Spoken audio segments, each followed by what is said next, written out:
Hi friends, welcome to my channel. এখন সবচেয়ে বড় প্রশ্ন হচ্ছে 14ই ফেব্রুয়ারি ফাইনাল স্পেশাল ইন্টেনসিভ রিভিশনের লিস্ট বা যাকে আমরা বলছি ফাইনাল ভোটার লিস্ট প্রকাশিত হবে তো। অর্থাৎ এই যে স্পেশাল ইন্টেনসিভ রিভিশন যে কয়েক মাস ধরে আমাদের পশ্চিমবঙ্গে চলছে, তার সঙ্গে আরও ভারতবর্ষের 12টা রাজ্য একসঙ্গে সাইমুলটেনিয়াসলি সেখানেও এই স্পেশাল ইন্টেনসিভ রিভিশন চলছে। তো আমাদের পশ্চিমবঙ্গের ক্ষেত্রে সেই ডেটটি ফিক্সড করা হয়েছে 14ই ফেব্রুয়ারি 2026, যেদিন আমরা সবাই আশা করে বসে আছি যে ফাইনাল ভোটার লিস্ট প্রকাশিত হবে।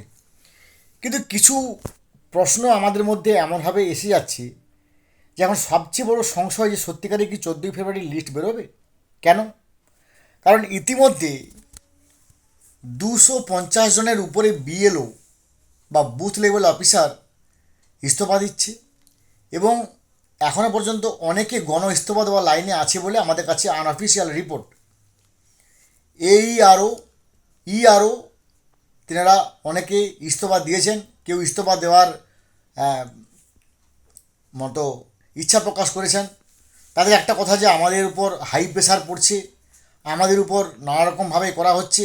আবার একজন বললেন যে অনেক নাম কেটে যাবে, তাই আমার মনে হচ্ছে একটা পাপ, সেই পাপ থেকে আমি বাঁচার জন্য এই গণ ইস্তফা দেওয়ার বা অমুক তমুক। এখন প্রশ্ন হচ্ছে, ইলেকশন কমিশনার অফ ইন্ডিয়া কি তাহলে অসহায়? তাহলে কি হেল্পলেস? যেখানে 1950 সালে জনপ্রতিনিধিত্ব আইনে বা 1951 সালে যে একটা কেম ইন ফোর্স, মানে কেম ইন ফোর্স ইন 1951, যাকে আমরা বলি 1951 সালের জনপ্রতিনিধিত্ব আইন, তা সেই অনুযায়ী কি কমিশনার অফ ইন্ডিয়া একেবারে হেল্পলেস? আইন কি বলছে? কোনো বুথ লেভেল অফিসার যদি বলে যে আমি কাজ করব না, আমি ইস্তফা দেব, আমি আমার দায়িত্ব পালন করব না, কোনো ইআরও যদি বলেন, ইলেকশন নিশ্চয় আপনারা জানেন, অফিসার অফ রেজিস্ট্রেশন বা ইলেকশন রেজিস্ট্রেশন অফিসার, আবার অ্যাসিস্ট্যান্ট ইলেকশন রেজিস্ট্রেশন অফিসার বা এইআরও বা ERO, what ever it may be, যদি বলেন যে আমি কাজ করব না, সেটা আইন কি বলছে? 1950 সালের জনপ্রতিনিধিত্ব আইনের 32 নম্বর ধারা বলছে যে একজন booth level officer is bound, is compelled to execute his duties assigned on him by the Election Commissioner of India. অর্থাৎ বিএলও বা ইআরও বা এইআরও, ভাই আমি কাজ করতে পারবো নি, আমার চা হচ্ছে অমুক তুমুক, এসব ঘুম পাড়ানি গান কোনো হবে না। They are bound, they are compelled to execute their duties in force. কারণ এখান থেকে বেরিয়ে যাওয়ার কোনো উপায় নেই, কারণ ইলেকশন কমিশনার কাছে এফআইআর করার পদ্ধতি আছে।